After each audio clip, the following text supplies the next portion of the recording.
Well, welcome once again. This is the Doctor of Digital from the Doctor of Digital podcast. The purpose of the show is to transform your business and life with education and inspiration. I introduce busy business leaders to trends in business, technology, and marketing to highlight people you should know.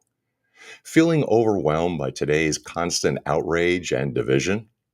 What if there was a way to navigate complex issues with respect and find common ground?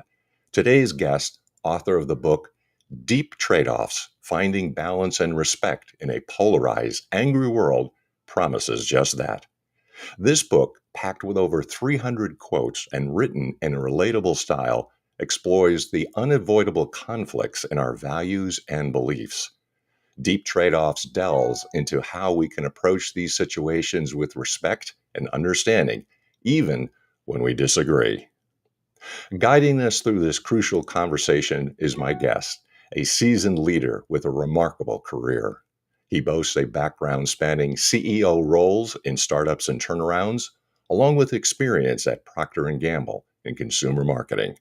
My guest also has served as entrepreneur in residence at Vanderbilt University's Technology Company, demonstrating a deep understanding of building successful businesses. Most importantly, he possesses a unique talent for simplifying complex situations, and what's more valuable than that in our current climate. Get it ready to learn how to navigate disagreements productively and find that elusive balance in a polarized world. During this episode, we'll do a deep dive into the changes and hot topics of balance and respect in a polarized, angry world. We'll leverage the expertise of my guest and how to navigate the unique dynamics of the field. By the end of this episode, you'll be better equipped to know what to do, and I encourage you to contact my guest, Mike Hassell, author of Deep Tradeoffs. With that, I want to welcome Mike to the program. How are you today, sir? Great, Mick. It's terrific to see you. Likewise, I've been very excited to talk to you, and I can't believe all the things that we have in common. But I'm really curious if you could tell us a little bit about your background and how did you get into this field in the first place to write a book like this? Well, I come from a family of engineers, and I wanted to be an engineer. I got elected with an engineering degree. Felt like I was being trained for a profession rather than being educated in a broader sense. I was interested in philosophy and humanities and things I knew nothing about, could not take courses on. And so I sort of switched gears and pointed myself toward business school, toward the management end of things rather than the technical end of things. All right. And I ended up going back and getting another graduate degree in humanities because I was hungry to learn. I'm just curious and have been since I was born. So then in mid-career, about age 40, I had an aha moment because I was running a business on the great ideas of history, similarly looking to satisfy this hunger that I had to understand these things. And so Knowledge Products was about great ideas of philosophy, political thought, economics.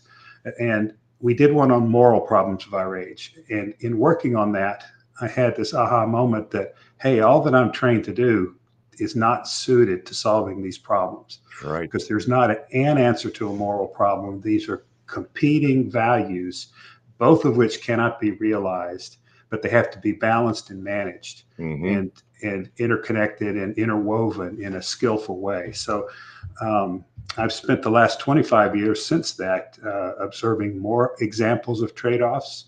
And so I've identified about 30 what I call deep trade-offs, not just pro and con, strengths and weaknesses, stuff like that, but deep ones like, should we struggle or submit and be peaceful?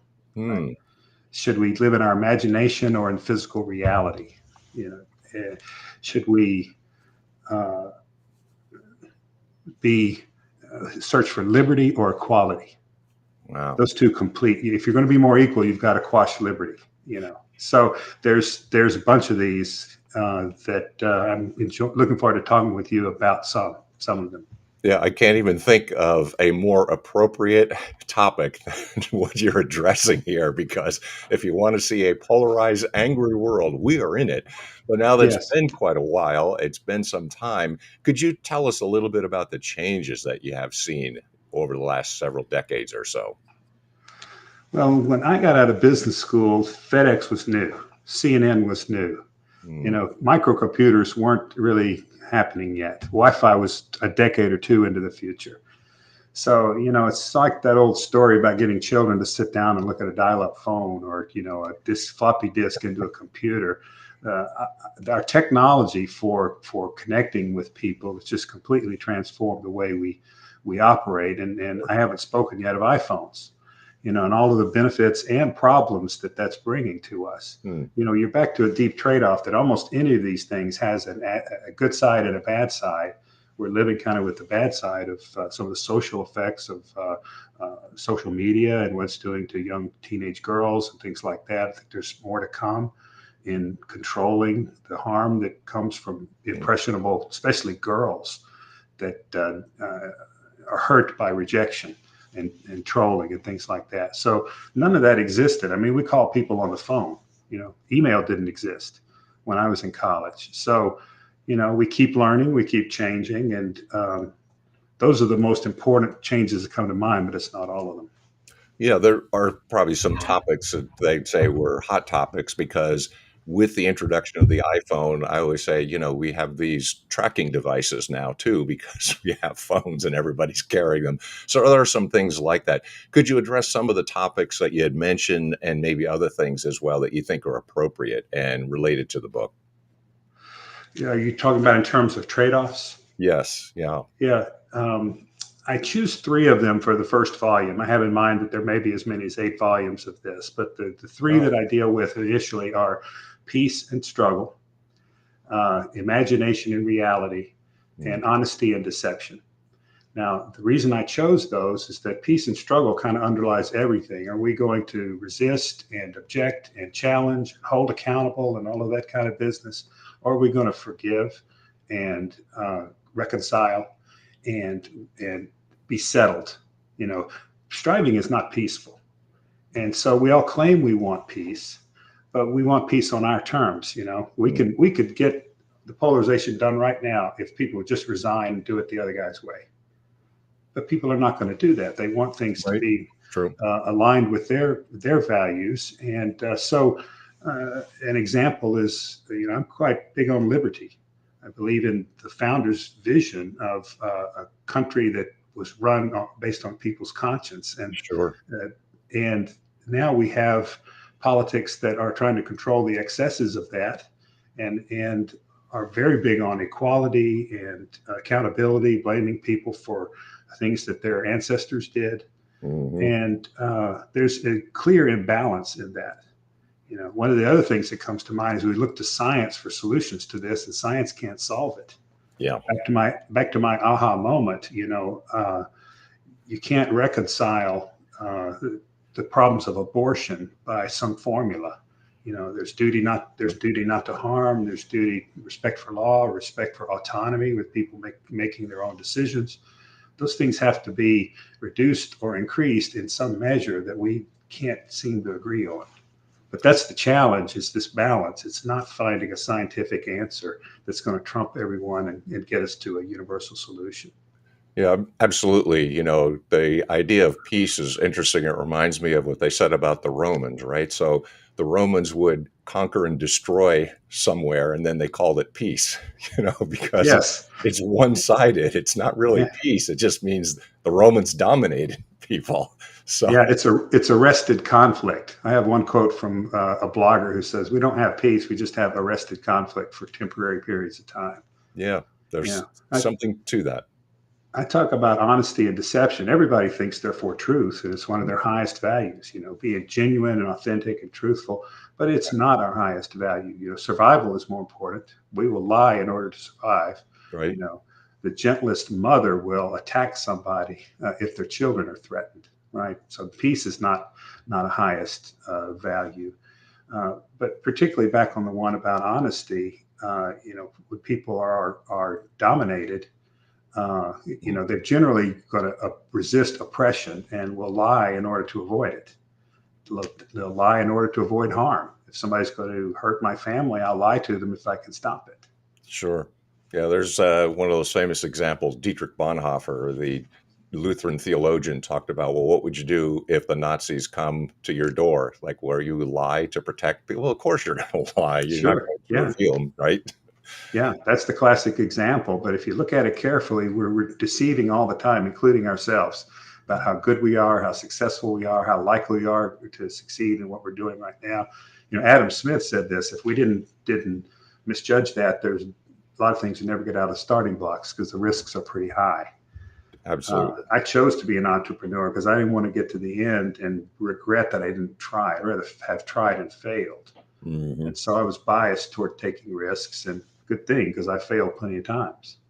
Yep. Again, reminds me of a famous quote, Michael Jordan, about I'm successful because of how many shots I've missed and how many times that I made mistakes, because that's where you learn. It's the best way to That's right. learn things. Exactly. Yeah, I'm curious if you could say something about generally recommending business owners or leaders, because you have a unique approach. And how would you say, and what are some of the groundbreaking ideas that you would like to reveal from the book? Well, some of them may seem apparent, like listening instead of telling. That's the way I like to condense that one as an example of making a complex thing into simple. Uh, we often think we know the answer and we're trying to persuade the other side to come to our point of view, right? But they have different experiences and different priorities and different way of applying principles and values. And, Hmm. I'm not going to really reconcile with somebody that just wants to tell me why I'm wrong. I've had this example in the last couple of weeks. I complained about something and the person just told me I was wrong. It didn't ask me why I thought what I did. Yeah. And I might be wrong. Maybe she can show me where I'm wrong. But we didn't have the conversation because we got shortcut by telling. So, that's a simple example. The deeper example is always looking for an alternative to your point of view. Mm. Because I'm developing this theory that every value has a rival, a legitimate alternative. So you think of any value that you're really committed to. Kindness might be the one you think would be hardest to overcome. What's wrong with being kind? Well, football coaches will tell you sometimes it doesn't work, Yeah. right? Sometimes children need more than a friend. They need a firm authority, and they may not like it, and they may not perceive it as kind, but that's the way they learn. So the broader point is that every value, I think, has some alternative, and there's going to be somebody on the other side of that. In a federal election in the United States, there's going to be tens of billions of people on the side of most any issue you pick. They're not stupid, they're not evil, which is often what you see in the media. That's what it gets reduced to, because people can't find another way to disqualify the other side except to say those things about them. So taking people seriously, respecting that they may have some intelligence and may have something to teach us, is a way better platform for finding some friendship. And the third thing I'll say in this respect is that relationships precede solutions. It's not Mm. going, we're going to agree and then become friends. It's we're going to become friends and then we're going to find some agreement, or we're going to find some differences in point of view and live with them, right? But people are loved into change. They're not shoved into it. So the point is, make friends even with somebody you don't agree with or don't like. But come to some way of coexisting, of living with them, so you can understand why they may think the way they do and insist on the way they do. And in a free society, they should be able to do that. Problem's not disagreement; it's stitched into our life, into human life, I think. But especially in a free society, freedom is basically invites disagreement. Mm. It's coercion that's the problem. Saying, I'm right, you've got to do things my way. That's where the fights start. Right. When you talk about trade-offs, could you kind of delve into that a little bit more? Because if you have two competing principles or values, do you have to choose one over the other? Or you're implying that there's a balance so you can get a little bit of some and a little bit of the other. But how does that work out in practical terms?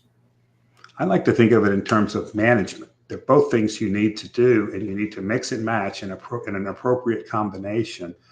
Sometimes it might be all of one or the other. You may have to choose, but more typically, you're mixing these things, and you're doing it not only in your own interests and your own priorities, but balancing it with other people's priorities.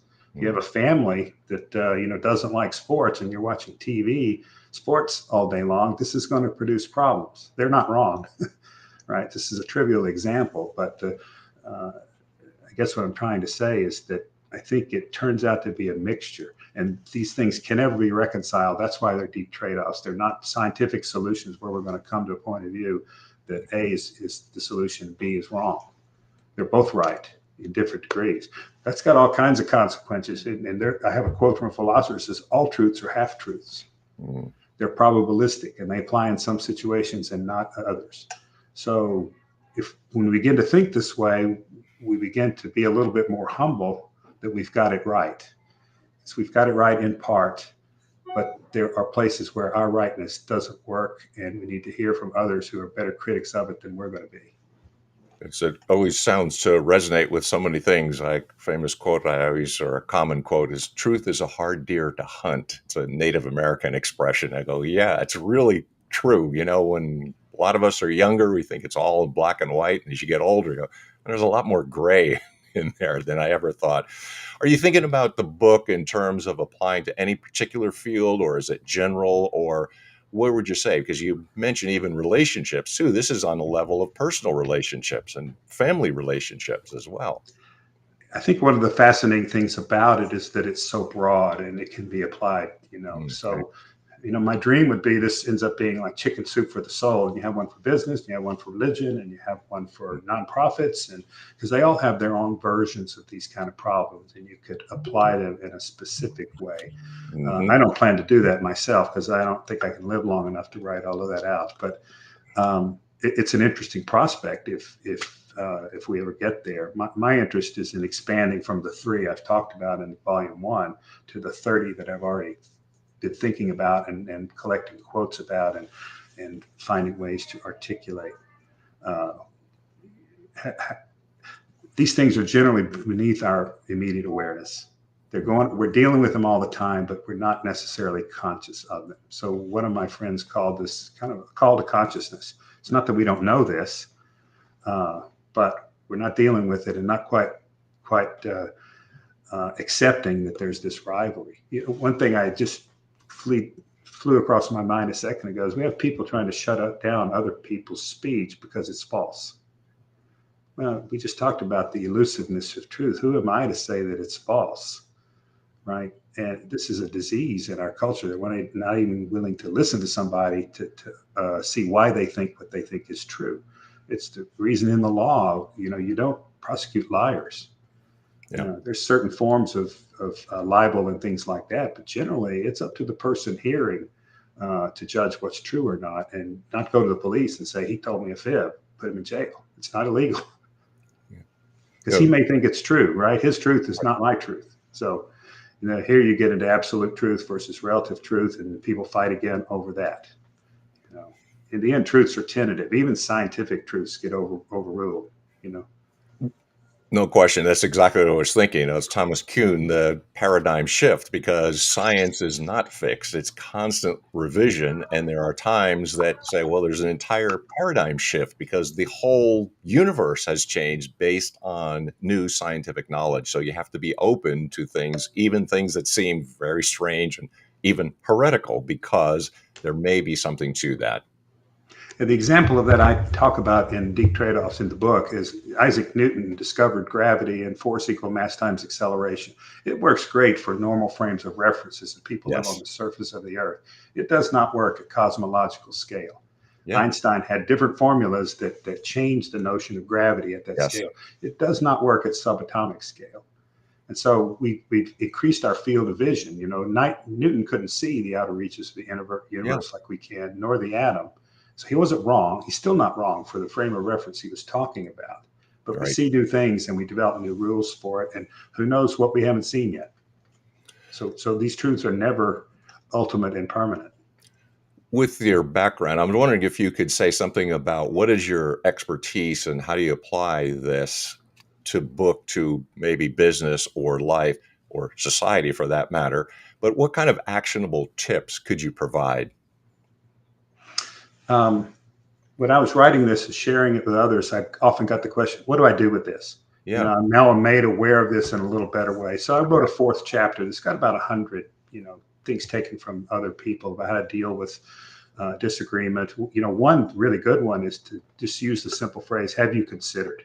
Mm, yeah. It doesn't tell somebody they're wrong. It doesn't tell somebody that they're ignorant or incomplete. It's just, have you thought about this? The CEO of Procter and Gamble was known for that. He never gave instructions, because then you don't have people thinking for themselves and they'll let you fail. Yeah. You've told them to do something and they don't think it's right, but they'll do it and then it'll fail and I'll show you. Right. So if you want people engaged, you respect their intelligence and just use a question like, have you considered? What about this? And they're more questioning than telling, as I mentioned before. Sure. So I think of that as process. That fourth chapter here are techniques and tactics and processes we can use in the way we treat one another. That's what you mostly read, I think, when people are talking about conflict and polarization. What I'm trying to get to is something a little bit different, which is this clash in values that we all have, and learn to see things in a more equivocal way. That means equal voice, right? Yeah. Equivocal. So you recognize the legitimacy in two competing ideas. And once you're sensitized to that, you see it in everyday news. I go through the newspapers and I make a little mark and I put it in a file for a future chapter about force versus persuasion, for instance, about nature and civilization. We're one way in nature, we're a different way in civilization. What does that mean? So you see it all the time if you're just sensitized to it. Right. And you're looking for it. You've got some actionable tips. You've got some great suggestions. And I would even say groundbreaking, because this is a polarized, angry world. Now that people know about your background and what you offer and the insights in the book, how do people get a hold of you? How do you get in touch? And what would you recommend? Is the book available? Where is it? Those kinds of things. I'm The book curious. is on Amazon. I'd recommend people check out the reviews and just get a sense of how people respond to this. Some people say things like, it's made my career better. I want to share it with all my bosses, so they can help us apply this to our business. Yesterday, I ran into a lady who said, this has made me more hopeful for the future. Good. Because, some people come up to me and say, this started with Trump, didn't it? Well, no, it started before the founding, but particularly in a democracy, they were very aware that people are going to be in factions and compete with ideas. I have a quote from Jefferson that says, talking to having a political argument with somebody that's agitated is a losing proposition. It's like fighting a bull. Move on. And this was in 1700s. He called John Adams a witch. Adams called him a hermaphrodite. We think of these as noble, great people. They scrapped like the best of us. They were nasty, but they became friends at the end of their life. So, in terms of your question, I have a website. It's called deeptradeoffs.com, www.deeptradeoffs.com. Okay. It's basically a placeholder at this point. It's got some reviews and a link to Amazon to buy the book. You could go in a bookstore and ask for it, but bookstores are hard. There's so little space and so many titles. They can order it, but they won't have it in stock. Right. So you can go to my site or go to Amazon and read the book. You can reach me. There's a place on the site to send an email, or you can send an email to mike@deeptradeoffs.com. Awesome. It's unusual to find wisdom, but there are nuggets and gems of wisdom. So I appreciate the sharing it, and it's not any more timely than what you're addressing. So I hope people go out and get that book and get in touch with you. You got a lot to offer. Thanks for being my guest today, Mike. Thank you. You bet. So if you like guests like Mike, hopefully you contact him as well. And if you've learned a lot like I did today, make sure that you are liking, subscribing, positively reviewing, and sharing everything that you have seen on the Doctor of Digital podcast. And I also want to thank my sponsors, both the publishers of Burning America and On Track, Ian Hunter, for all their support of the program. Until next time, this is the Doctor of Digital signing off. Deus